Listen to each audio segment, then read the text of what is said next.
Hello guys, welcome back to our YouTube channel atom to algorithm. Last video में हम लोगों ने discuss करा था हमारा एनर्जी मोमेंट ऑपरेटर, जो कि उसके डेरिवेशन हम लोगों ने देखे थे लास्ट वीडियो में। इस वीडियो में हम लोग डिस्कस करने वाले हैं हमारे जो कि है time independent and time dependent Schrodinger equation. So time independent Schrodinger equation का हम लोग डेरिवेशन देख रहे हैं। इसका थ्योरेटिकल पार्ट हम लोगों ने पहले वाली वीडियोस में डाल रखा है, आप हमारे चैनल पर विजिट करके देख सकते हैं।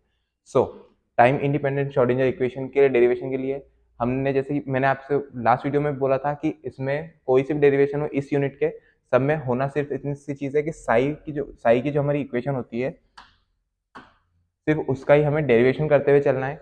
बस रिस्पेक्ट में एक्स टी और इनके मतलब 2 बार या 3 बार इस टाइप से डिफरेंशिएशन करना है। इसमें हमने क्या करना है वो हम देखेंगे इस वाले वीडियो में।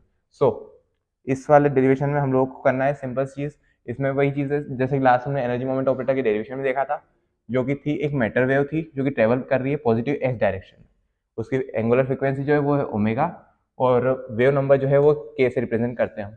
अब उसको हम जैसे कि के से रिप्रेजेंट कर रहे हैं, और इसकी जो इक्वेशन होती है हमारी साई की, ये भी हम में सब भी जो भी डेरिवेशन सब में कॉमन है, जो कि साई की जो हमारी वैल्यू रहती है A E minus iota omega T minus K X. इसको हमें जो भी डेरिवेशन करेंगे सब में फर्स्ट इक्वेशन हमें हर वाली जो भी डेरिवेशन करेंगे उसमें फर्स्ट इक्वेशन हमारी यही रहेगी। अब इसमें हम लोगों ने जैसे इसमें करना क्या है, differentiate equation 1 with respect to space, space meaning x. So x के रिस्पेक्ट में हम साई का एक बार डिफरेंशिएशन करेंगे। ये जैसा कि हमारे लास्ट वाले हमें जो मोमेंट ऑपरेटर था उसमें भी हम लोगों ने देखा था, तो सेम यही इक्वेशन एक बार डेरिवेशन करने पे आई थी। सो आप अगर एनर्जी मोमेंट ऑपरेटर अगर करते हैं तो उसके हिसाब से आप अगर इसमें जो भी चीज़ें हैं डेरिवेशन एक बार, बहुत सारी चीज़ें इसमें कॉमन है। तो अगर आप एनर्जी और मोमेंट ऑपरेटर अच्छे से करते हैं तो ये आपका ईजिली हो जाएगा। इसमें भी एक बार डिफरेंशिएशन हुआ है, डिफरेंशिएशन करने के बाद उसमें भी यही सेम वैल्यू आई थी, आई के A E minus iota omega T minus K X. So इसको अब उसमें हमने एक बार करा था, इसमें हम 2 बार करेंगे। इसमें डिफरेंशिएट अगेन करेंगे with respect to space, space meaning x. So x के रिस्पेक्ट में वापस से जब हम डिफरेंशिएशन करेंगे, ये जो हमारा आयोटा उठ के आगे आ जाएगा उसका स्क्वायर हो जाएगा, और iota square K square A E minus iota omega T minus K X. जब इसका हम दूसरी बार डिफरेंशिएट करेंगे तो ये हमारी वैल्यू आ जाएगी, इसको हम दे देंगे इक्वेशन नंबर 2। नाउ हमें पता है कि के की वैल्यू क्या होती है, 2 पाई अपॉन में लेमडा, और लेमडा जो होती है हमारी वेवलेंथ। नाउ लेमडा जो होती है वो होता है अपनी एच अपॉन है एम बी।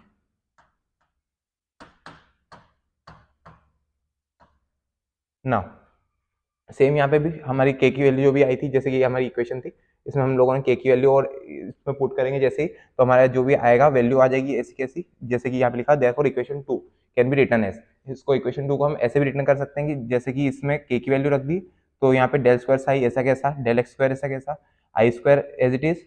यहाँ पे हम लोगों ने इसकी इक्वेशन की वैल्यू रखी है, तो इसका आंसर आएगा जैसे कि यहाँ पे आएगी 4 pi square m square v square.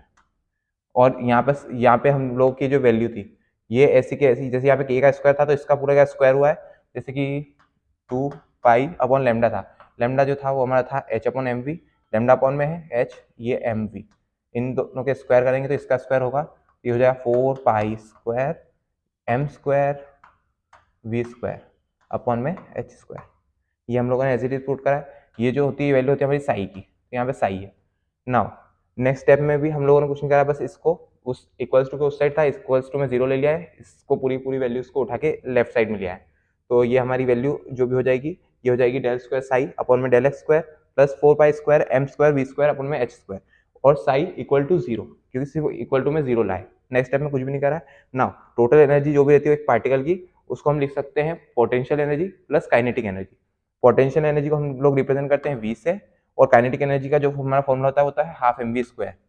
Now बस E equals to v plus half m v square. ये अब इसके आगे हम सॉल्व करते हैं, तो ये हमारी टोटल एनर्जी थी, ये हमारी टोटल एनर्जी आ गई यहाँ पे। इसको हम ऐसे भी लिख सकते हैं 2m ई माइनस वी, बस इसको इधर से इवेल्यूट करा थोड़ा सा इस साइड, बस और कुछ भी नहीं करा, नॉर्मल सी बस कंडीशन लगाई मैथ्स की, 2m E minus v m square v square बस। नाउ अब इसको हम इक्वेशन 3 और 4 का यूज करके इस टाइप से लिखेंगे कि जैसे कि यहाँ पर हम लोगों ने वैल्यू पुट करी है। हमने 3 और 4 इक्वेशन से उसकी वैल्यू इवेल्यूट करी है, तो हमारी जैसे कि 3 और 4 से हम उसकी वैल्यू लेके यहाँ पर इस वाली इक्वेशन पुट करेंगे, तो हमारी जो इक्वेशन बनेगी वो बनेगी हमारी डेल स्क्वायर साई अपॉन में del x square plus 8 pi square M upon में H square E minus V, और साई ऐसा कैसा और इक्वल्स टू में 0।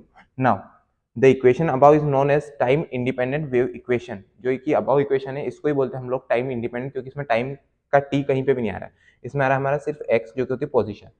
सो ये जो हमारी इक्वेशन को बस थोड़ा सा नॉर्मलाइज करके लिखेंगे, इसमें इक्वल्स टू में जीरो ही लिया है, वही वाली ऊपर वाली जो इक्वेशन है, तो इसको ही हम लोग बोलते हैं हमारी टाइम इंडिपेंडेंट इक्वेशन श्रोडिंगर की। नाउ अगर इसके बाद में हम देखते हैं तो हमारी आती है टाइम डिपेंडेंट श्रोडिंगर इक्वेशन। सो टाइम इंडिपेंडेंट श्रोडिंगर इक्वेशन के बाद हम लोग देख रहे हैं टाइम डिपेंडेंट। अगर आपको टाइम इंडिपेंडेंट आती है अच्छे से, टाइम डिपेंडेंट आप इजीली कर सकते हैं, क्योंकि टाइम डिपेंडेंट होती टाइम इंडिपेंडेंट से थोड़ी सी बड़ी है। बस इसमें मेथड इतना है कि ऊपर ऊपर का तो पूरा कॉमन आता है, ये जो इक्वेशन है आपकी, ये तो वैसे ही आपका इतना ऊपर ऊपर का तो कॉमन ही, जैसे कि एक मेटा वेव है, ट्रेवल कर रही है पॉजिटिव एक्स डायरेक्शन में, उसकी एंगुलर फ्रीक्वेंसी जो है ओमेगा है, वेवलेंथ वेव नंबर जो है उसको हम के से रिप्रेजेंट करते हैं।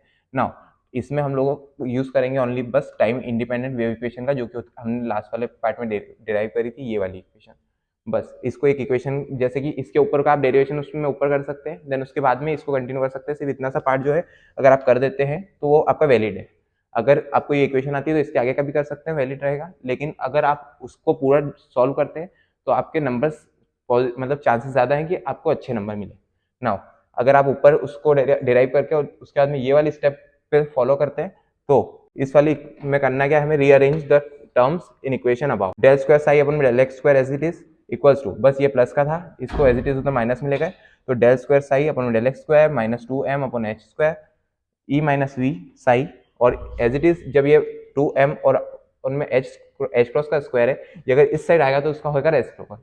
नाउ रेसिप्रोकल होने के बाद में हमारी जो वैल्यू निकलेगी वो आएगी इधर की साइड में, बचेगा हमारा जो कि साई का इसमें मल्टीप्लाई करने के बाद में E psi minus V psi. Now minus H cross का स्क्वायर अपॉन में 2m del square psi by del x square equal to E psi minus V psi, ये हमारी वैल्यू आ जाएगी इस वाली इक्वेशन में। नाउ इसके बाद में हम और जब फर्दर सॉल्व करेंगे तो इसमें माइनस एच स्क्वायर अपॉन में 2m एज इट इज है, del square psi by del x square भी एज इट इज, बस इसमें माइनस का वी साई जो था इधर उठ के आया लेफ्ट साइड में, तो ये हो जाएगा पॉजिटिव का, मतलब क्या प्लस का वी साई इक्वल्स टू में ई साई, ये ई साई की वैल्यू आ गई। नाउ जब हम एनर्जी ऑपरेटर लगाएंगे, एनर्जी ऑपरेटर की जो हमने इक्वेशन करी थी उसमें से हम एनर्जी ऑपरेटर की वैल्यू निकालते हैं, तो यहाँ पर हम लोगों को मिल जाएगा माइनस एच स्क्वायर अपॉन में 2m as it is, del square psi by del x square as it is, plus v psi भी एज इट इज, बस हम लोगों को यहाँ पे ई साई की वैल्यू रखनी है, जो कि हमारे एनर्जी ऑपरेटर की इक्वेशन होती है, जो कि होती है iota h cross del psi by del t. इसमें आता है हमारा टी टाइम, और हमें इसमें निकालना है टाइम डिपेंडेंट, मतलब कि टाइम पे डिपेंड वाली इक्वेशन। बस हमें ई साई की वैल्यू इसमें पुट करनी है, जो कि हमने पुट करी है, और इसी इक्वेशन को हम लोग बोलते हैं हमारी टाइम डिपेंडेंट श्रोडिंगर इक्वेशन। तो ये थी हमारी टाइम डिपेंडेंट श्रोडिंगर इक्वेशन। मिलते हैं आपसे नेक्स्ट वीडियो में। Our channel name is attempt to algorithm, subscribe for more.